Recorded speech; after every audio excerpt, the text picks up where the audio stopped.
Every year, thousands of young Australians fly off for a gap year adventure. Their travels take them all over the world, often to poor and dangerous places that make their mum and dads fret. But Karen Burke wasn't worried when she waved her son off at the airport. After all, Glenn was only going to New Zealand, and that's almost as safe as home, right? But the world capital of adventure tourism can be a deadly place, as Glenn and 8 others so tragically discovered.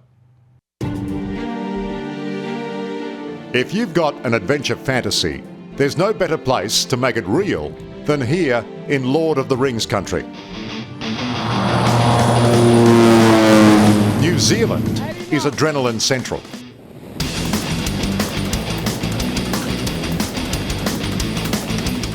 And nothing's more heart-stopping than 19,000 feet of skydiving.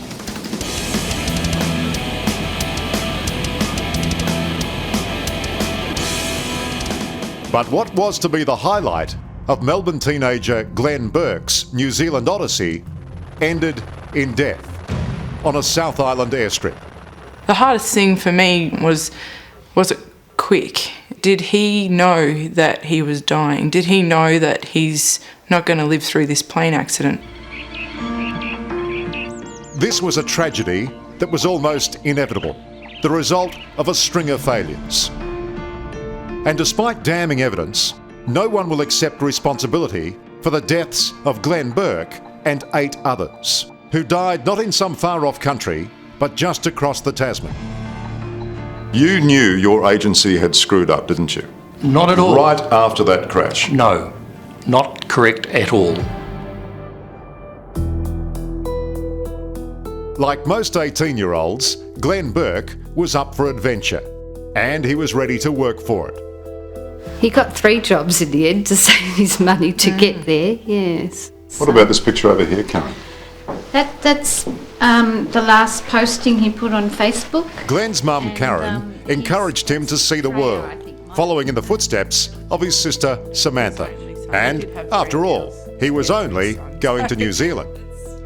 It was just a thing the kids were going to do. I never ever worried about it. I never anything like that. I just want to encourage them, go, enjoy life, do what you got to do, you know. Can you remember that day, that last moment when you saw Glenn? What was the last thing that you said to him? Well, I dropped him off at the airport and, you know, I think I said to him, be safe, and I got one of those rare cuddles that you get off your teenage boys at the airport, which I thought was pretty impressive for an 18-year-old boy, yes. I said, see Glenn, and I gave him a big squeeze and said, have fun, you know, don't do anything I wouldn't do. So there was something there that told me I needed to give him a cuddle. He needed to know, you know, I needed to have that last squeeze. Get up. As first-time trips go, Glenn's has it all. Whitewater rafting, bungee jumping. Oh my God! And on September 4, 2010, Glenn and 3 other young adventurers prepare for the ultimate, a tandem skydive over the glorious Fox Glacier. I knew he was going to skydive. I knew he was going to bungee jump. I knew that he was going whitewater rafting. They were all the big plans. Take a photo, mate. Okay. Among those on board is 24-year-old Bradley Coker from London. There will never ever be another Bradley, and that's what breaks my heart, is that we were perfect for each other. We were made for each other. Bradley and his girlfriend Hayley Denham had been in New Zealand just 10 days, the latest leg of an epic world tour. And Bradley's gap year was about to hit high gear, doing what Hayley had done a week before, jump out of a plane. And the weather was beautiful, the scenery was lovely, and he just had that attitude of, wow, you know, if there's anywhere to do a skydive, let's do it over a glacier and let's do it in New Zealand. So he got off the bus and said goodbye to you?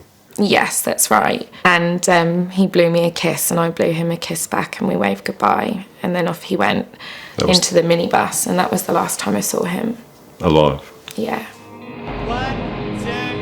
What neither Bradley nor Glenn know is that this aircraft is actually a crop duster, recently converted for skydiving. That's significantly changed the plane's weight and balance. And in aviation, weight and balance is a matter of life and death. Is it always this bumpy? Yeah, it's normal. It is simply the wrong plane for the wrong job. In the words of the official investigator, an accident waiting to happen. It's all good, mate.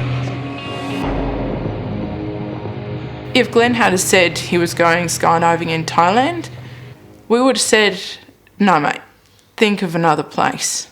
Why don't you go to New Zealand?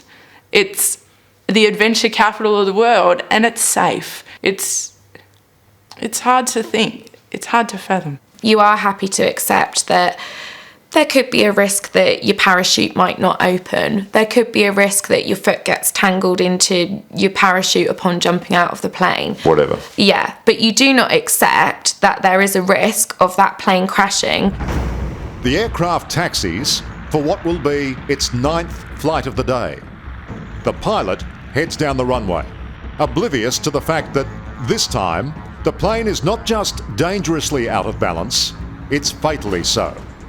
When it takes off, the nose suddenly kicks up, almost vertically. Inside, the passengers are thrown back, shifting the plane's critical centre of gravity even more towards the rear. The aircraft stalls, turns on its wing, then plunges to the ground.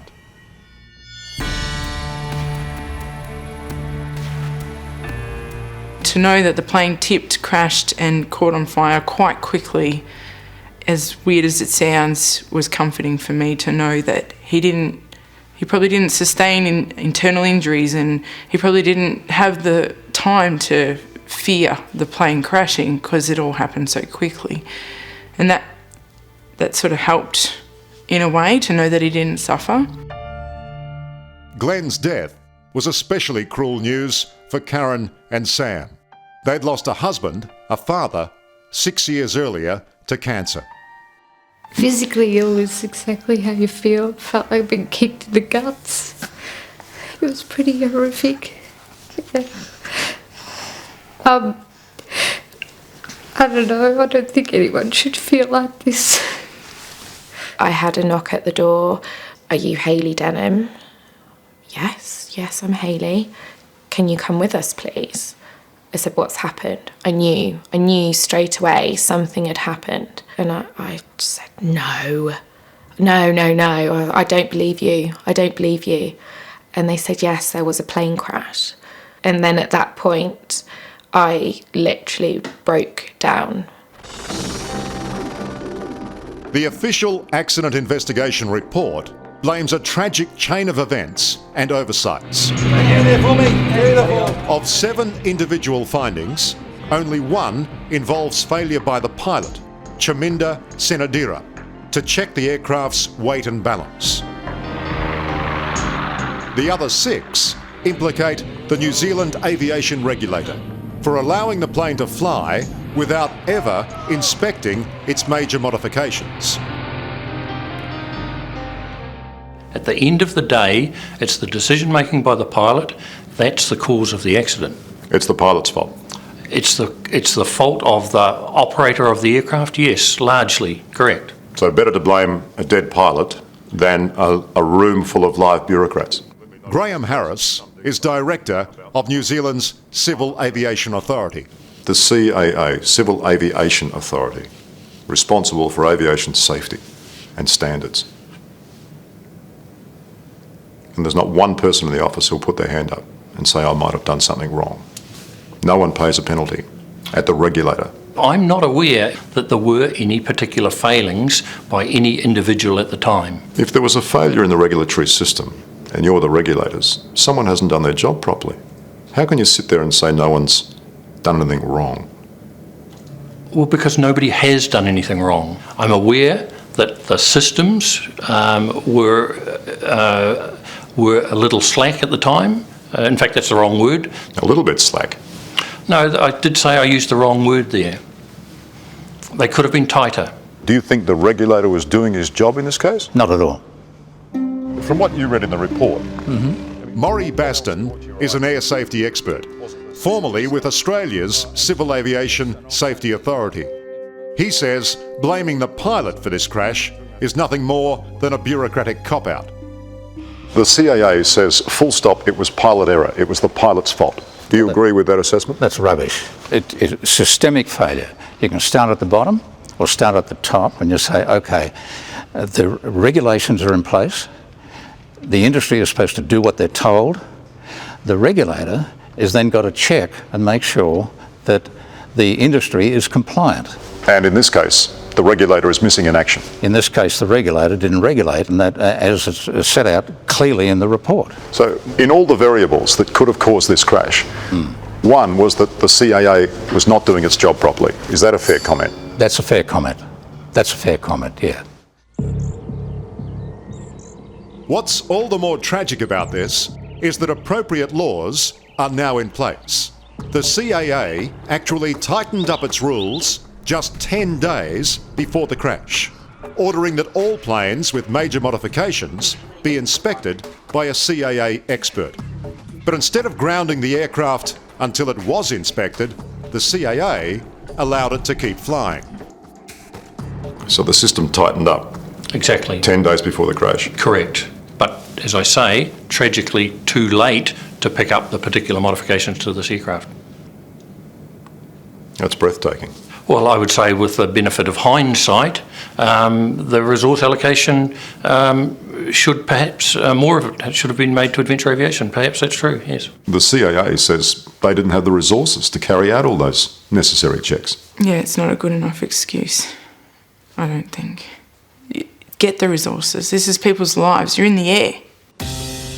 While the CAA's trying to shift blame to the pilot and the company, the families will find little comfort there.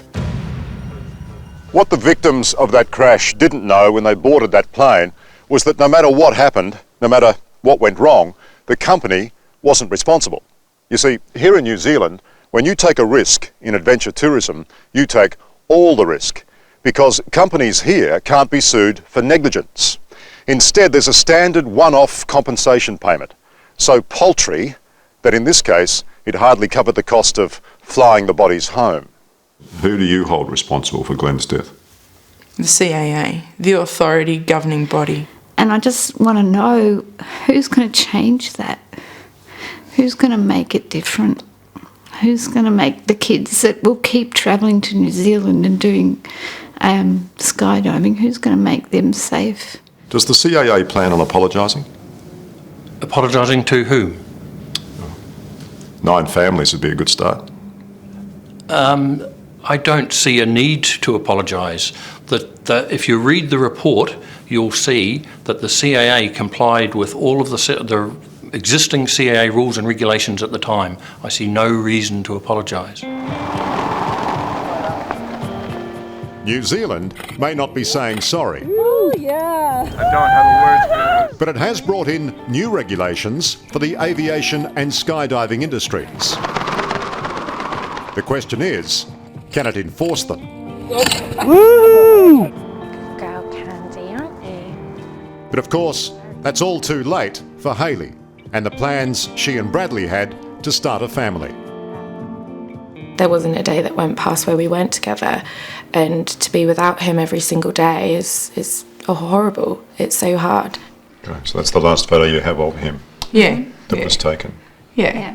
And too late for the Burkes, who must live with another death and more heartache than any family should bear.